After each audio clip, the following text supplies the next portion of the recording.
Welcome to இன்ஃபோகேம் நண்பா. நம்ம அந்த வீடியோவில் எதை பற்றி பார்க்க போகிறோன்னா லேட்ரல் என்ட்ரி B.Tech அட்மிஷன் 2022 இதுக்கான சாய்ஸ் ஃபில்லிங் ப்ரொசீஜர் எப்படி இருக்கும், எந்த மாதிரிலாம் சாய்ஸ் ஃபில்லிங் நடக்கும், அதை பற்றின ஃபுல் டீட்டெயில்ஸ் பற்றி இந்த வீடியோவில் டீட்டெயிலாக பார்க்க போகிறோம். அதுக்கு முன்னாடி நீங்கள் இப்போ தான் என் சேனலுக்கு ஃபஸ்ட் டைம் வரீங்கன்னா மறக்காமல் சப்ஸ்கிரைப் பண்ணிடுங்க. சப்ஸ்கிரைப் பண்ணிட்டு பக்கத்தில் இருக்க பெல் ஐக்கானை கிளிக் பண்ணி ஆளுங்கிற நோட்டிஃபிகேஷனை கொடுத்து வச்சுக்கோங்க. அப்போ தான் நான் இதை மாதிரி வீடியோஸ் போட்ட உடனே உங்கள் மொபைலுக்கு நோட்டிஃபிகேஷன் ஆகும் நண்பா. சரி வாங்க நண்பா, வீடியோக்குள்ளே போகலாம். லேட்ரல் என்ட்ரி B.Tech அட்மிஷன் 2022க்கான ரேங்கிங் அப்புறம் சர்டிஃபிகேட் வெரிஃபிகேஷன் ப்ரொசீஜர் பற்றி நம்ம ஸ்டெப் பை ஸ்டெப்பாக டீட்டெயிலாக இதுக்கு முன்னாடி ஒரு வீடியோவில் பார்த்துருந்தோம். அந்த வீடியோ நீங்கள் இன்னும் பார்க்கலனா நான் டிஸ்கிரிப்ஷனில் லிங்க் கொடுத்துருக்கேன், அதை கிளிக் பண்ணி பார்த்துக்கோங்க. இந்த வீடியோவில் நம்ம சாய்ஸ் ஃபில்லிங் எப்படி நடக்கும் அதை பற்றின ஃபுல் ப்ரொசீஜர் பற்றி பார்த்துடலாம். பொதுவாகவே சாய்ஸ் ஃபில்லிங் பொறுத்தவரையில் நம்ம ஸ்டூடெண்ட்ஸ் கொஞ்சம் பயப்படுவாங்க. எதனாலன்னு பார்த்தீங்கன்னா சாய்ஸ் ஃபில்லிங் நம்ம தான் பண்ணி ஆகணும், அதுவும் ஆன்லைன் மோடில் தான் பண்ணி ஆகணும். ஸோ நம்ம சாய்ஸ் ஃபில் பண்ணும்போது ஏதாச்சும் தப்பு பண்ணிட்டா நமக்கு பிடிச்ச காலேஜ் கிடைக்காம போயிடும், நம்ம செலக்ட் பண்ணி வச்ச காலேஜ் கிடைக்காம போயிடும் அப்படின்லாம் சொல்லி அவங்களுக்கு கொஞ்சம் பயம் இருக்கும். சாய்ஸ் ஃபில்லிங்னாலே பொதுவாக கொஞ்சம் பயப்படுவாங்க ஸ்டூடெண்ட்ஸ். ஸோ நீங்கள் யாருமே பயப்பட வேண்டாம் நண்பா. நீங்கள் பயப்படுற அளவுக்கு சாய்ஸ் ஃபில்லிங் கஷ்டமாலாம் இருக்காது, ரொம்பவே ஈஸியான மெத்தட் தான். நான் சொல்கிற ப்ரொசீஜர்லாம் கொஞ்சம் ஃபாலோ பண்ணிக்கோங்க. அப்படி ஃபாலோ பண்ணிங்கன்னா உங்களுக்கு இந்த சாய்ஸ் ஃபில்லிங்கில் எந்த விதமான தப்புமே இல்லாமல் ஈஸியாக நீங்கள் சாய்ஸ் ஃபில்லிங்கை கம்ப்ளீட் பண்ணிடலாம். ஸோ சாய்ஸ் ஃபில்லிங் எப்படி பண்ணுறதுன்னு பார்க்கறதுக்கு முன்னாடி ஒரு முக்கியமான விஷயம் சொல்லிடுறேன். அது என்னன்னு பார்த்தீங்கன்னா இந்த அட்மிஷன் ஆன்லைன் அப்ளிகேஷன் அட்மிஷனில் இருக்க முக்கியமான விஷயமே இந்த சாய்ஸ் ஃபில்லிங் தான். ஸோ நீங்கள் இந்த சாய்ஸ் ஃபில்லிங் பண்ணும்போது மட்டும் ரொம்பவே கவனமாக இருக்கணும், ரொம்பவே பொறுமையாகவே நீங்கள் சாய்ஸ் ஃபில் பண்ணிக்கோங்க. எதனாலன்னு பார்த்தீங்கன்னா இப்போ எக்ஸாம்பிளுக்கு இன்றைக்கி சாய்ஸ் ஃபில்லிங் ஸ்டார்ட் ஆகுதுன்னா இன்றைக்கி காலையில் 10 மணிக்கு ஸ்டார்ட் ஆகி அதுக்கு அடுத்த நாள் ஈவினிங் 5 மணி வரைக்கும் சாய்ஸ் ஃபில் பண்ணுறதுக்கு அவங்க டைம் தருவாங்க.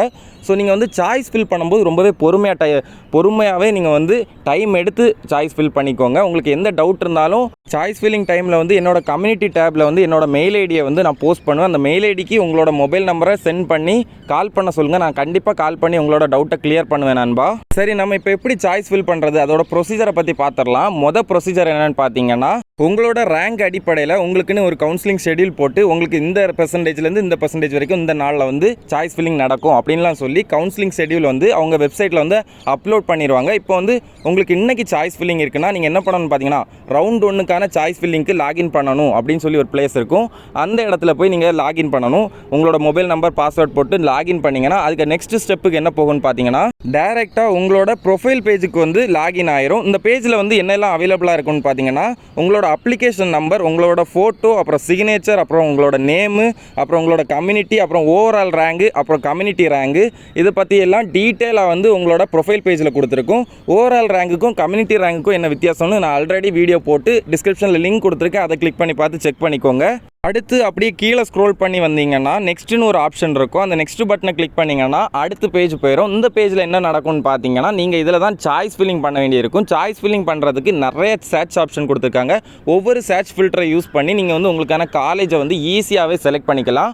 எப்படி இந்த சர்ச் ஃபில்டரை யூஸ் பண்ணி ஈஸியாகவே உங்களுக்கான சாய்ஸ் ஃபில்லிங்கை கம்ப்ளீட் பண்ணுறதுன்னு நான் இப்போ டீட்டெயிலாக சொல்கிறேன். இதில் பார்த்தீங்கன்னா மொத்தம் 6 ஆப்ஷன் இருக்குது. University colleges, government colleges, government aided colleges, CIPET and IIHT, அப்புறம் செல்ஃப் ஃபைனான்சிங் காலேஜஸ், அப்புறம் உமன்ஸ் காலேஜஸ் அப்படின்னு மொத்தம் 6 ஆப்ஷன் இருக்குது. இதுக்கு பக்கத்துலேயே பார்த்தீங்கன்னா ஒரு டிக் பாக்ஸும் இருக்குது. இது எதுக்குன்னு பார்த்தீங்கன்னா இப்போ எக்ஸாம்பிளுக்கு நீங்கள் யூனிவர்சிட்டி காலேஜஸில் மட்டும்தான் சீட் வேணும்னு ஆசைப்படுறீங்க, வேறு எந்த காலேஜஸுமே பார்க்கல அப்படின்னு நினைக்கிறீங்கன்னா நீங்கள் யூனிவர்சிட்டி காலேஜஸை மட்டும் அந்த டிக் பாக்ஸை மட்டும் கிளிக் பண்ணிட்டு சர்ச் கொடுத்தீங்கன்னா உங்களுக்கு யூனிவர்சிட்டி காலேஜ் தமிழ்நாட்டில் உள்ள யூனிவர்சிட்டி காலேஜஸ் மட்டும்தான் அப்பேர் ஆகும். அப்புறம் அப்படி கீழே பார்த்தீங்கன்னா மை சாய்ஸ்னு ஒரு ஆப்ஷன் இருக்குது. மை சாய்ஸில் பார்த்தீங்கன்னா நீங்கள் எத்தனை இதை செலக்ட் பண்ணியிருக்கீங்க அதை இண்டிகேட் பண்ணுறதுக்காக. அடுத்து பார்த்தீங்கன்னா டிஸ்ட்ரிக்ட், எந்த மாவட்டத்தில் உங்களுக்கு காலேஜில் சீட் வேணுமோ அதை நீங்கள் செலக்ட் பண்ணிக்கலாம். இதில் ஆள்னு இருந்தால் எல்லா மாவட்டத்துக்குமே காட்டும். அடுத்து பிரான்ச் பார்த்தீங்கன்னா ஆள்னு இருந்தால் எல்லா பிரான்ச்சுக்குமே காட்டும். இப்போ ஒரு காலேஜில் எத்தனை பிரான்ச் இருக்குதோ எல்லா பிரான்ச்சுமே நீங்கள் ஆல் செலக்ட் பண்ணி வச்சிருந்தால் காட்டும். இதுவே உங்களுக்கு குறிப்பிட்ட இப்போ EC மட்டும்தான் வேணும்னா எலக்ட்ரானிக்ஸ் அண்ட் கம்யூனிகேஷன் இருக்கும், அதை மட்டும் நீங்கள் செலக்ட் பண்ணிக்கிட்டால் போதும். அடுத்து காலேஜ் கோடுன்னு ஒரு ஆப்ஷன் இருக்கும். இது எதுக்குன்னு பார்த்தீங்கன்னா இப்போ ஒரே ஒரு காலேஜ் மட்டும்தான் உங்களுக்கு ஒரு காலேஜ் ரொம்ப பிடிச்சிருக்கு, அந்த காலேஜோட கோடு உங்களுக்கு கரெக்டாக தெரியும் அப்படின்னு இருக்க பட்சத்தில் நீங்கள் அந்த கோடை இதில் டைப் பண்ணிட்டு சர்ச் பண்ணிங்கன்னா அந்த காலேஜ் மட்டும்தான் வரும். அப்புறம் இப்போ காலேஜ் நேமுன்னே ஒரு ஆப்ஷன் இருக்குது. இந்த பிளேஸில் உங்களுக்கு ஒரு காலேஜோட நேம் தெரியுது, அந்த காலேஜை சர்ச் பண்ணால் அந்த காலேஜ் நேம் ஃபுல்லாக டைப் பண்ணி சர்ச் கொடுத்தீங்கன்னா அந்த காலேஜ் மட்டும்தான் காட்டும், வேறு எந்த காலேஜுமே காட்டாது. ஃபார் எக்ஸாம்பிளுக்கு இப்போ ஒரு காலேஜை செலக்ட் பண்ணுறது எப்படின்னு நான் ஒரு சின்ன டெமோ ஆட்டு சொல்கிறேன்.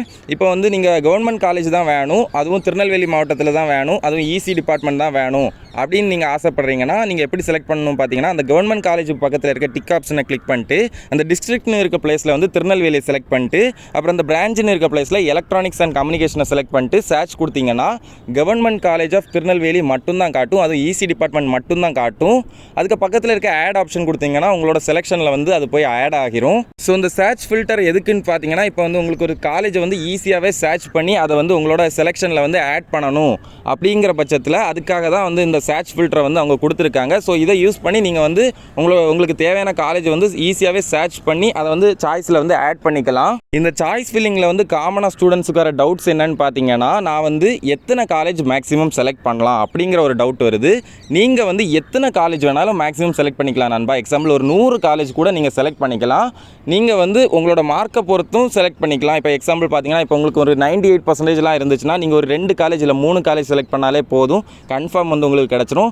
பட் உங்களுக்கு பர்சன்டேஜ் ரொம்பவே கம்மியாக இருந்துச்சுன்னா நீங்கள் வந்து கண்டிப்பாக ஒரு 50 காலேஜாக செலக்ட் பண்ணிக்கோங்க. அடுத்து என்ன டவுட் மேக்ஸிமம் எல்லா ஸ்டூடெண்ட்ஸுக்கும் வரும்னு பார்த்தீங்கன்னா, இப்போ வந்து காலேஜ் செலக்ட் பண்ணும்போது அந்த இப்போ எக்ஸாம்பிளுக்கு கவர்மெண்ட் காலேஜ் ஆஃப் திருநெல்வேலி நான் செலக்ட் பண்ணுறேன், அந்த காலேஜில் வந்து ஒரே ஒரு டிபார்ட்மெண்ட் தான் நான் வந்து செலக்ட் பண்ண முடியுமா, இல்லை எல்லா டிபார்ட்மெண்ட்டுமே செலக்ட் பண்ணிக்கலாமா அப்படின்னு ஒரு டவுட் இருக்கும். ஸோ இதுக்கான பதில் என்னன்னு பார்த்தீங்கன்னா, நீங்கள் வந்து ஒரு காலேஜில் இருக்க எல்லா டிபார்ட்மெண்ட்டை கூட சூஸ் பண்ணிக்கலாம். ஸோ இதுவும் உங்களுக்கு ஒரு ப்ளஸ் பாயிண்ட் தான். ஒரு காலேஜில் வந்து ஒரு கோர்ஸ் தான் செலக்ட் பண்ணணும் கிடையாது, எல்லா கோர்ஸையுமே நீங்கள் செலக்ட் பண்ணி வச்சுக்கலாம். ஸோ உங்களுக்கு தேவையான காலேஜை வந்து நீங்கள் சர்ச் பண்ணிவிட்டு அதுக்கப்புறம் அதை எப்படி ஆட் பண்ணணும்னு பார்த்தீங்கன்னா, உங்களோட சாய்ஸில் வந்து எப்படி ஆட் பண்ணணும்னு பார்த்தீங்கன்னா, அப்படியே கீழே ஸ்க்ரோல் பண்ணி பார்த்தீங்கன்னா எல்லா காலேஜஸுமே இருக்கும். ஸோ அதில் பார்த்தீங்கன்னா டீட்டெயிலாகவே கொடுத்துருப்பாங்க. காலேஜோட கோடு, அப்புறம் காலேஜோட நேமு, அதுக்கப்புறம் என்ன டிபார்ட்மெண்ட், அதில் வந்து எவ்வளோ சீட் இருக்குது, இதை பற்றிலாம் டீட்டெயிலாகவே கொடுத்துருப்பாங்க. அதுக்கு நேராக இருக்க ஆடின் இருக்க பட்டனை வந்து நீங்கள் கிளிக் பண்ணாலே போதும், அடுத்து இந்த பேஜ் தான் டிஸ்பிளே ஆகும். இதில் என்ன இருக்குன்னு பார்த்தீங்கன்னா, நீங்கள் எந்த காலேஜுக்கு நேராக இருக்க ஆட் பட்டன் கொடுத்தீங்களோ அந்த காலேஜோட கோடு, அப்புறம் நேமு, அப்புறம் எந்த பிரான்ச்சு, அது எல்லாமே டீட்டெயிலாக அந்த பேஜில் வரும். இது வந்து ஒரு சின்ன கன்ஃபர்மேஷன் மாதிரி தான். இதில் வந்து எல்லாமே கரெக்டாக இருக்கான்னு பார்த்து ஆட் கொடுத்துக்கோங்க. ஆட் கொடுத்து முடிச்ச அப்புறம் உங்களுக்கு தேவையான எல்லா காலேஜஸுமே ஆட் பண்ணி முடிச்ச அப்புறம் உங்களோட சாய்ஸஸில் வந்து ஆட் பண்ணி முடிச்ச அப்புறம் நீங்கள் வந்து செலெக்ஷன் இருக்க பேஜுக்கு வந்து போய்க்கோங்க. ஸோ இந்த பேஜ் தான் பார்த்தீங்கன்னா, நீங்கள் வந்து எத்தனை காலேஜை வந்து ஆட் பண்ணீங்களோ, எத்தனை காலேஜை வந்து உங்களோட சாய்ஸாக வந்து நீங்கள் ஆட் பண்ணி வச்சுருக்கீங்களோ அது எல்லாமே இந்த செலெக்ஷனுங்கிற பேஜில் வந்து இருக்கும். ஸோ இந்த பேஜில் வந்து நீங்கள் வந்து கொஞ்சம் கவனமாகவே இருந்துக்கணும். நெட்டு வந்து ஸ்லோவாக இருக்கும்போது நீங்கள் வந்து கண்டிப்பாக சாய்ஸ் ஃபில்லிங் பண்ணவே பண்ணாதீங்க. எதனாலன்னு பார்த்தீங்கன்னா, நீங்கள் நெட்டு ஸ்லோவாக இருக்கும்போது சாய்ஸ் ஃபில்லிங் பண்ணிங்கன்னா நீங்கள் வந்து ஆட் பண்ண செலெக்ஷன் எல்லாமே உங்களுக்கான சாய்ஸஸ் எல்லாமே கரெக்டாக வந்து இந்த செலெக்ஷன் பேஜில் வந்து அப்பியர் ஆகாது. ஸோ உங்களோட நெட்வொர்க் வந்து ஸ்பீடாக இருக்கும்போது இந்த சாய்ஸ் ஃபில்லிங்கை வந்து பண்ணிக்கோங்க, அதுதான் பெட்டர். அடுத்து இந்த செலெக்ஷன் பேஜில் வந்து எந்த மாதிரிப்பட்ட சேஞ்சஸ்லாம் பண்ணலாம் அதை பற்றி வந்து நான் டீட்டெயிலாக சொல்லிடுறேன். அதுக்கு முன்னாடி ஒரு முக்கியமான விஷயம், இதை வந்து நீங்கள் கண்டிப்பாக கவனிச்சுக்கணும். இதுதான் உங்களோட கவுன்சிலிங்லேயே முக்கியமான பிளேஸு. இதை பொறுத்து தான் உங்களுக்கு வந்து காலேஜில் சீட் கிடைக்கும். ஸோ என்ன கவனிச்சுக்கணும் அப்படின்னு பார்த்தீங்கன்னா, இதில் வந்து நம்பர் 1ல் வந்து எந்த காலேஜை வந்து நீங்கள் செலக்ட் பண்ணி வச்சுருக்கீங்களோ அந்த காலேஜுக்கு தான் ஃபஸ்ட்டு ப்ரிஃபரன்ஸ் கொடுப்பாங்க. ஸோ இதில் வந்து நீங்கள் ஆசைப்பட்ட காலேஜ், நீங்கள் போகணுன்னு ஆசைப்படுற காலேஜ், நீங்கள் செலக்ட் பண்ண காலேஜ் தான் ஃபஸ்ட் இருக்கான்னு 1க்கு 2 வாட்டி வந்து செக் பண்ணிக்கோங்க. உங்களுக்கு வந்து சீட் எப்படி அலாகேட் பண்ணுவாங்கன்னு பார்த்தீங்கன்னா, உங்களோட மார்க்கு படி உங்களோட ஃபஸ்ட்டு ப்ரிஃபரன்ஸில் இருக்க காலேஜில் வந்து சீட் இருக்கா அப்படின்னு பார்ப்பாங்க. அப்படி இல்லைன்னா அடுத்த காலேஜ், அப்படி அந்த காலேஜில் இல்லைன்னா அடுத்த காலேஜ், இப்படி ஆர்டராக 1 by 1 தான் வருவாங்க. ஸோ நீங்கள் வந்து சாய்ஸ் ஃபில் பண்ணும்போதே அந்த ஆர்டர் வந்து கரெக்டாக இருக்கா அப்படின்னு சொல்லி இந்த செலெக்ஷன் ப்ரொசீஜரில் வந்து 1 வாட்டிக்கு 2 வாட்டி ரொம்ப தெளிவாக பொறுமையாகவே செக் பண்ணிக்கோங்க. இப்போ வந்து நம்ம அந்த செலெக்ஷன் பேஜில் வந்து எந்த மாதிரிப்பட்ட சேஞ்சஸ்லாம் பண்ணலான்னு டீட்டெயிலாக பார்த்துடலாம். இப்போ வந்து நீங்கள் செலக்ட் பண்ணி வச்சுருக்க காலேஜ் நேமுக்கு நேராக பார்த்தீங்கன்னா ரிமூவ் அப்புறம் 3 ஒரு ஆப்ஷன் இருக்குது. ரிமூவ் ஆப்ஷன் எதுக்குன்னு பார்த்தீங்கன்னா, அந்த காலேஜ் வந்து உங்களோட செலெக்ஷனுக்கு தேவையில்லை அப்படின்னா அந்த ரிமூவ் பட்டனை கிளிக் பண்ணிங்கன்னா அந்த ஒரு செலெக்ஷன் மட்டும் ரிமூவ் ஆகி போயிடும். அடுத்து இந்த மூவ் பட்டனை கிளிக் பண்ணிங்கன்னா மொத்தம் 4 ஆப்ஷன் வரும். ஸோ இந்த ஒவ்வொரு ஆப்ஷனும் எதுக்குன்னு நான் டீட்டெயிலாக ஸ்டெப் பை ஸ்டெப்பாக இப்போ சொல்கிறேன். முதல்ல இந்த மூவ் அப் எதுக்கு யூஸ் பண்ணுவோம் அதை பற்றி டீட்டெயிலாக பார்த்துடலாம். அந்த மூவ் அப் எதுக்குன்னு பார்த்தீங்கன்னா, இப்போ எக்ஸாம்பிளுக்கு ஒரு 10 காலேஜ் வந்து நீங்கள் செலக்ட் பண்ணி வச்சுருக்கீங்க. அதில் வந்து 8வது காலேஜை வந்து உங்களுக்கு 7வது பிளேஸில் கொண்டு வரணும்னா அந்த 8வது காலேஜுக்கு நேராக இருக்க மூவ் பட்டனை கிளிக் பண்ணி இந்த மூவ் அப்பை கொடுத்தீங்கன்னா அந்த 8வது பிளேஸில் இருந்த காலேஜ் வந்து டேரெக்டாக 7வது பிளேஸுக்கு போயிடும். 7வது பிளேஸில் இருந்த காலேஜ் வந்து 8வது பிளேஸுக்கு வந்துடும். அடுத்து இந்த மூவ் டவுனை வச்சு என்ன பண்ணலான்னு பார்த்தீங்கன்னா, சேம் அதே போல் தான். இப்போ எக்ஸாம்பிளுக்கு 7வது பிளேஸில் இருக்க காலேஜ் வந்து உங்களுக்கு 8வது பிளேஸுக்கு கொண்டு வரணும்னா அந்த 7வது பிளேஸுக்கு நேராக இருக்க 3 இருக்க பட்டனை கிளிக் பண்ணி மூவ் டவுன் கொடுத்தீங்கன்னா அந்த 7வது பிளேஸில் இருக்க காலேஜ் வந்து அப்படியே கீழே வந்துடும். அடுத்து ஸ்வாப்னு ஒரு ஆப்ஷன் இருக்குது. இது எதுக்குன்னு பார்த்தீங்கன்னா, இப்போ ஒரு எக்ஸாம்பிளுக்கு நீங்கள் வந்து ஒரு 10 காலேஜ் செலக்ட் பண்ணி வச்சுருக்கீங்க. அதில் வந்து 5வது பிளேஸில் இருக்க காலேஜ் வந்து 8வது பிளேஸுக்கும் 8வது பிளேஸில் இருக்க காலேஜ் வந்து 5வது பிளேஸுக்கும் போகணுன்னா டேரெக்டாக அந்த 5வது பிளேஸில் இருக்க காலேஜுக்கு பக்கத்தில் இருக்க மூவ் பட்டனை கிளிக் பண்ணி ஸ்வாப்னு இருக்க பட்டனை கிளிக் பண்ணி நீங்கள் வந்து அந்த 8வது பிளேஸில் வந்து கிளிக் பண்ணிங்கன்னா டேரெக்டாக இது வந்து இன்டர்சேஞ்ச் ஆயிரும். அடுத்து இந்த மூவ் டூன்னு இருக்க பட்டன் எதுக்குன்னு பார்த்தீங்கன்னா, இப்போ வந்து உங்களுக்கு ஒரு 5வது பிளேஸில் இருக்க காலேஜ் வந்து 2வது பிளேஸுக்கு போகணும் அப்படின்னா நீங்கள் வந்து அந்த 5வது பிளேஸில் இருக்க காலேஜ் பக்கத்தில் போய் மூவ் கொடுத்து மூவ் டூ கொடுத்து 2வது பிளேஸை வந்து கிளிக் பண்ணிங்கன்னா டேரெக்டாக அந்த 5வது பிளேஸில் இருக்குது 2வது பிளேஸுக்கு போயிடும். ஆல்ரெடி 2வது பிளேஸில் ஒரு காலேஜ் இருக்குல்ல, அது வந்து 3rd பிளேஸுக்கு வந்துடும். ஸோ இந்த ஆப்ஷன் எல்லாம் யூஸ் பண்ணி நீங்கள் வந்து உங்களோட செலெக்ஷன் பேஜில் வந்து சேஞ்சஸை வந்து ஏற்படுத்திக்கலாம். உங்களோட செலெக்ஷன் எல்லாமே கரெக்டாக ஆர்டராக தான் இருக்கான்னு நீங்கள் வந்து கன்ஃபார்ம் பண்ணிட்டு லாஸ்ட்டாக பார்த்தீங்கன்னா அந்த லாக்குன்னு இருக்க பேஜுக்கு வந்துக்கோங்க. லாக் பேஜ் எதுக்கு யூஸ் பண்ணுறேன்னு பார்த்தீங்கன்னா, நீங்கள் வந்து எல்லா காலேஜுமே கரெக்டாக செலக்ட் பண்ணிட்டீங்க, உங்களுக்கு ஓகே தான், இந்த நான் வந்து செலக்ட் பண்ண காலேஜ் எல்லாமே எனக்கு ஓகே தான் அப்படின்னு சொல்லி கன்ஃபர்மேஷன் கொடுக்கறதுக்காக தான் இந்த சாய்ஸை வந்து லாக் பண்ணுறதுக்குள்ள ஆப்ஷன் கொடுத்துருக்காங்க. இது வந்து சிம்பிளான மெத்தட் தான். நீங்கள் வந்து ரெஜிஸ்டர் பண்ண மொபைல் நம்பருக்கு ஒரு ஓடிபி போகும். அந்த ஓடிபி வந்து இதில் என்ட்ரு பண்ணிட்டு லாக் சாய்ஸ் அப்படின்ற பட்டனை கிளிக் பண்ணிட்டாலே போதும், லாக் ஆயிரும். உங்களோட சாய்ஸஸ் எல்லாமே லாக் ஆயிரும். அதுக்கப்புறம் நீங்கள் வந்து லாக் பண்ண அப்புறம் நீங்கள் என்ன பண்ணாலும் உங்களோட சாய்ஸஸை வந்து நீங்கள் மாற்றவே முடியாது. ஸோ உங்களுக்கு வந்து என்ன மாற்றதா இருந்தாலும் நீங்கள் வந்து இந்த லாக் பண்ணுறதுக்கு முன்னாடி மாற்றிக்கலாம். இந்த லாக் பண்ணுறதுக்கு எவ்வளோ டைம் தருவாங்கன்னு பார்த்தீங்கன்னா, இப்போ இன்றைக்கி சாய்ஸ் ஃபில்லிங் ஸ்டார்ட் ஆகுதுன்னா அதுக்கு அடுத்த நாள் 5 மணி வரைக்கும் லாக் பண்ணுறதுக்கு டைம் இருக்கும்.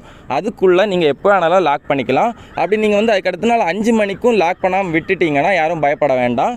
அதுக்கப்புறம் வந்து ஆட்டோமேட்டிக்காக அதுவே லாக் ஆயிரும். ஸோ நீங்கள் வந்து உங்களோட சாய்ஸை வந்து லாக் பண்ணுறதுக்கு முன்னாடி 1க்கு 2 வாட்டி உங்கள் செலெக்ஷன் எல்லாமே கரெக்டாக தான் இருக்கான்னு செக் பண்ணிட்டு அதுக்கப்புறம் ஃபைனலாக வந்து மேக்ஸிமம் வந்து முத நாளே லாக் பண்ணிடுறாங்க, 2வது நாள் வந்து லாக் பண்ணிக்கோங்க. அதுதான் உங்களுக்கு வந்து சேஃபு. எதனாலன்னு பார்த்தீங்கன்னா, மேக்ஸிமம் வந்து எல்லாரோட மைண்டும் வந்து லாஸ்ட் டைமில் வந்து சேஞ்ச் ஆகும். ஒருவேளை நம்ம வந்து இந்த காலேஜ் வந்து ஃபஸ்ட்டு ப்ரிஃபரன்ஸ் ஆட்டு வச்சிருக்கலாமோ அப்படிலாம் சேஞ்ச் ஆகிறதுக்கு வாய்ப்பு இருக்குது. ஸோ நீங்கள் வந்து 2வது நாளே வந்து உங்களோட சாய்ஸை வந்து லாக் பண்ணிக்கோங்க. ஸோ இதெல்லாம் தான் பார்த்தீங்கன்னா சாய்ஸ் ஃபில்லிங்கான ப்ரொசீஜர். ரொம்பவே ஈஸியான மெத்தட் தான். உங்களுக்கு எந்த டவுட் இருந்தாலும் நீங்கள் வந்து கமெண்ட் பண்ணுங்கள், நான் கண்டிப்பாக ரிப்ளை பண்ணுவேன்.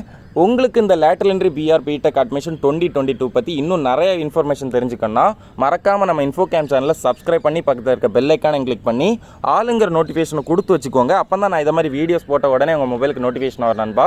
இந்த lateral entry PR B.Tech admission 2022 உங்களுக்கு எந்த டவுட் இருந்தாலும் கமெண்ட் பண்ணுங்கள், என்னால் முடிஞ்ச அளவு சீக்கிரம் ரிப்ளை பண்ணுறேன். மேலும் இதை மாதிரி யூஸ்ஃபுல்லான வீடியோஸ்க்கு மறக்காமல் நம்ம இன்ஃபோகேம் சேனலை லைக் பண்ணுங்கள், ஷேர் பண்ணுங்கள், சப்ஸ்கிரைப் பண்ணுங்கள். இந்த வீடியோ உங்கள் ஃப்ரெண்ட்ஸ் அப்புறம் ஃபேமிலி எல்லாருக்குமே ஷேர் பண்ணுங்கள் நண்பா. தேங்க்யூ.